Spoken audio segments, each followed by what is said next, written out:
네, 이번 시간에는 우리 제3보험 중에 마지막이죠. 간병보험에 대해서 같이 한번 살펴보도록 하겠습니다. 간병보험의 정의는요, 보험 기간 중에 장기 요양 상태가 되거나 아니면 치매 같은 것들로 인해서 일상생활이 어려운 경우에 간병자금이나 생활자금을 지원하는 이런 보험을 우리가 간병보험이라고 하는데요. 장기 요양 상태, 요거는 이제 장기 요양 그 보험에서 등급을 받는 경우를 얘기하는 거죠. 그리고 일상생활 장애 상태, 그리고 중증 치매 상태에 이르렀을 때 보장을 받을 수 있어요. 세 가지를 꼭 기억하셔야 돼요. 장기 요양, 일상생활 장애, 중증 치매, 요 세 가지를 꼭 기억해 주시고, 파킨슨병이나 루게릭병 같은 이런 병을 보상하는 상품들도 최근에는 출시가 되고 있고, 제3보험으로 분류되기 때문에 요거는 이제 간병은 제3보험의 범주에 들어가기 때문에 생명보험에서도 판매할 수 있고 손해보험에서도 판매할 수 있고요.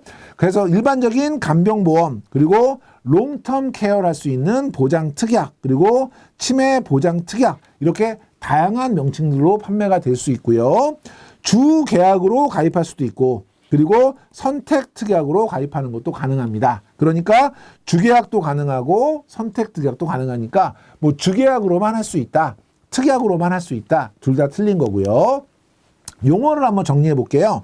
장기 요양 상태, 일상생활 장애 상태, 중증 치매 상태인 경우에 보상한다고 했는데, 장기 요양 상태라는 게 뭐냐? 만 65세 이상 노인, 그리고 노인성 질병을 가진 만 65세 미만자, 그러니까 노인은 아니지만 노인성 질병을 가진 경우를 이야기하는 거죠. 거동이 현저하게 불편해서 장기 요양 등급이 필요하다고 판단이 돼서 그냥 판단만 하면 되는 게 아니라 노인 장기 요양 보험법에 따라서 요양 등급을 받으셔야 되는데 1등급, 2등급 판정을 받으신 경우를 우리가 장기 요양 상태라고 합니다. 두 번째, 일상생활 장애 상태. 요게 이제 시험에는 가끔 나오거든요. 재해라든지 질병으로 인해서 보호기구, 뭐 휠체어라든지 목발이라든지 의수나 의족 같은 이런 것들을 사용하더라도 생명 유지에 필요한 기본적인 동작들을 스스로 할 수 없는 상태예요. 그렇다고 하면 그 기본적인 동작이 뭐냐가 중요하겠죠. 첫 번째, 이동하기를 스스로 할 수 없으면서, 이동하기는 디폴트예요. 그러니까 움직이시지 못하면서 식사를 못 하신다든지, 화장실을 사용할 수 없다든지, 목욕을 혼자 못 한다든지, 옷 입기를 못 한다든지, 이런 것들을 어느 하나라도, 그러니까 이동하지 못하는 거는 디폴트, 그리고 이동하지 못하면서 식사를 혼자 못 하신다거나, 이동을 못하면서 화장실을 혼자 못 가신다거나, 이동 못하면서 목욕을 못하거나, 이동 못하면서 옷 갈아입지 못하거나, 요거예요. 시험 문제 이게 의외로 많이 나옵니다. 거기에 많이 나오는 게 말하기, 운동하기 이런 것들이 나와요. 그래서 여러분이 이동하기가 디폴트다라는 것도 기억하셔야 되고, 식사, 화장실, 목욕, 옷 입기, 요거는 꼭 기억을 해주셔야 돼요. 그리고 중증 치매 상태라고 하는 거는 재해나 질병으로 중증 치매 상태가 되고 이로 인해서 인지 기능 장애가 발생한 상태인데, 인지 기능을 얼마나 인지가 이제 장애가 있는지 이거를 우리가 측정하는 척도를 CDR 척도, 인지 지능 검사라고 하는데요. 이 검사에서 CDR 척도 검사가 3점 이상이 되면 중증 치매로 봅니다.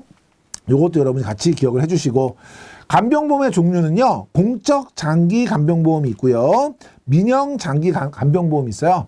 공적 장기 간병보험은 우리가 이제 법 제도적으로 우리 노인 장기 요양 보험법에 의해서 요양 등급을 받게 되면 공적으로 나라에서 이제 보상해주는 부분, 건강보험처럼 이렇게 우리 건강보험은 우리가 돈을 내고 가입을 하게 되면 그 치료나 이런 걸 받을 때 일정 부분을 나라에서 보상해 주는 거잖아요. 공적 보험이잖아요. 마찬가지로 노인 간병 보험에 의한 보상을 우리가 공적 장기 간병 보험이라고 하고, 그게 아니라 민영 보험사에 내가 혹시 몰라서 보험료를 내고 준비하는 이걸 이제 민영 장기 간병 보험이라고 합니다. 자, 공적 장기 간병 보험은 2008년 7월부터 노인 장기 요양 보험법에 따라서 노인 장기 요양 보험 제도를 우리가 시행을 하고 있다는 거죠. 그래서 장기 간병이라든지 요양 문제를 사회가 책임지겠다, 국가와 사회가 같이 부담하겠다. 이런 제도로 이해해 주시면 되고요. 대상은 아까 앞에서 우리 노인 장기 간병 상태라고 했던 만 65세 이상 노인이거나 65세 미만이더라도 노인성 질병을 가진 65세 미만자를 대상으로 하고 있고요. 심신의 기능 상태에 따라서 장기 요양 인정 점수를 산정하고 등급을 판정해요. 통상적으로 이제 1등급부터 5등급까지 등급을 매기는데 우리가 이제 장기 요양 상태가 되려면 1등급, 2등급 판정을 받으셔야 되는 것이죠. 등급에 따라서 노인 요양시설 등과 계약을 해서 요양 서비스를 제공하거나 각각의 비용을 지원합니다. 그래서 관련된 함정을 보시면 민영장기간병보험보다 먼저 시행되었다. 민영장기보험이 훨씬 더 먼저 시행됐으니까 틀린 지문이고요. 만 65세 이상 노인인데 60세로 시험 문제 가끔 나오고요. 심신의 기능 상태에 상관없이 정액보험을 지급한다? 아니에요. 기능에 따라서 등급을 판정하고 그 등급에 따라서 보상을 하게 되는 것이고요. 민영장기간병보험은 보험금 지급 방식에 따라서 정액 또는 실손으로 보상할 수 있고 우리나라는 정액 보상 형태로 2003년 8월부터 판매했으니까 2008년 7월부터 판매한 공적 장기간병보험보다 먼저 판매가 됐고요. 실손 보상 형태가 이제 있다고 했는데 민영 장기보험 같은 경우는 장기간병보험 같은 경우는 실손 보상 형태가 거의 없어요. 물론 뭐 최근에는 실손 보상이 아니라 간병인을 직접 보내주는 뭐 이런 형태의 상품도 출시되어 있긴 하지만 공식적으로는 정액 보상이에요. 하루에 얼마 뭐 이런 식으로. 그렇기 때문에 실손 보상 형태는 존재하지 않는다. 이 지문도 꼭 기억해 주시고 독립적인 형태인 연금형, 종신보장형, 정기보장형 그리고 각각의 특약 형태로 구분할 수 있고요. 갱신형과 비갱신형으로 구분할 수 있다. 간병보험의 보험금 지급 사유를 보면 첫 번째, 보험회사의 자체 판정 기준을 적용하는 경우, 이 경우에는 일상생활 장애 상태이거나 중증 치매 상태로 진단이 확정이 되면 나이와 상관없이 지급 사유가 발생하게 되면 지급하는 이런 경우죠. 그러니까 보험회사의 어떤 뭐 일상생활 장애 상태나 중증 치매 상태로 판정이 되면 나이와 상관없이 지급하는 이런 형태의 상품이 있을 수 있고요. 두 번째, 요양보험의 기준을 적용하는 경우에는 일단 장기 요양보험의 대상이 돼야 되니까 65세 이상 노인이거나 노인성 질병을 가진 65세 미만자로 대상이 한정된다는 게 차이점이고 마찬가지로 노인 장기 요양보험 판정 기준으로 1등급, 2등급을 받았을 때 보상이 나간다는 거죠. 그러니까 위에 지급 사유도 차이가 있고 그 다음에 대상에도 약간의 차이가 있다는 거 비교해서 기억해 주시고 간병보험의 면책 사유가 있는데요. 면책기간은 암보험처럼 면책기간이 있는데 일상생활 장애 보장은 90일, 중증 치매는 2년을 면책기간으로 하고 있고요. 재해로 인한 일상생활 장애나 중증 치매가 되는 경우에는 면책기간에도 보장을 한다.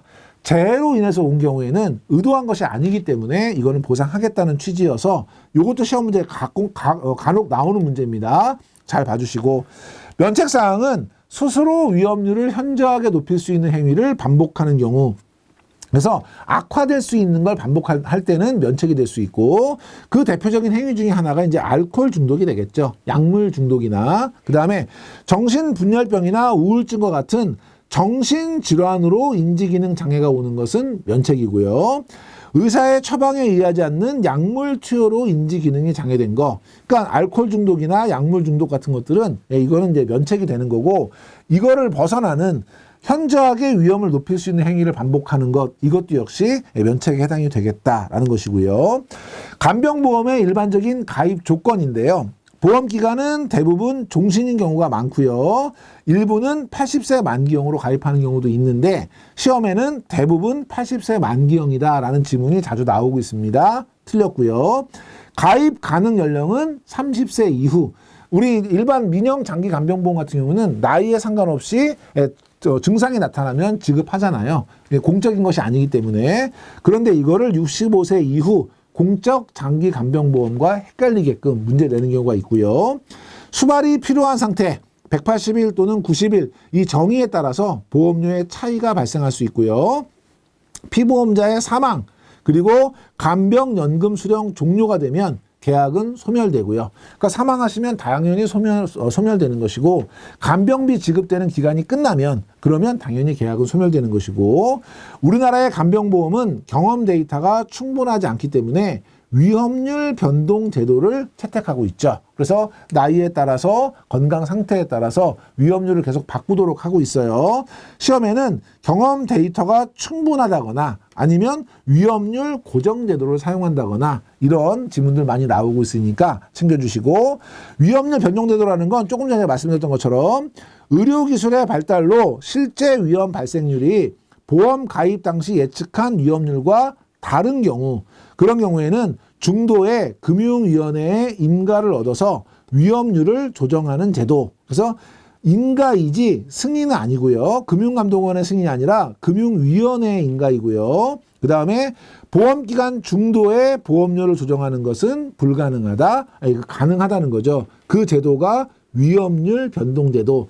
예를 들면 가입할 당시에는 굉장히 발병률도 높고 치료가 어려워서 위험률을 높게 책정해서 보험료가 비쌌지만, 그 기간이 오래되니까, 오랜 기간 가입하고 있으니까 중간에 의학이 발달하면서 그 정복이 좀 많이 되면 치료비도 싸질 수 있고 발병률도 줄일 수 있죠. 그러면 보험료도 같이 내려갈 수 있는 것이고, 반대의 경우에는 거꾸로 올라갈 수 있다는 것이에요.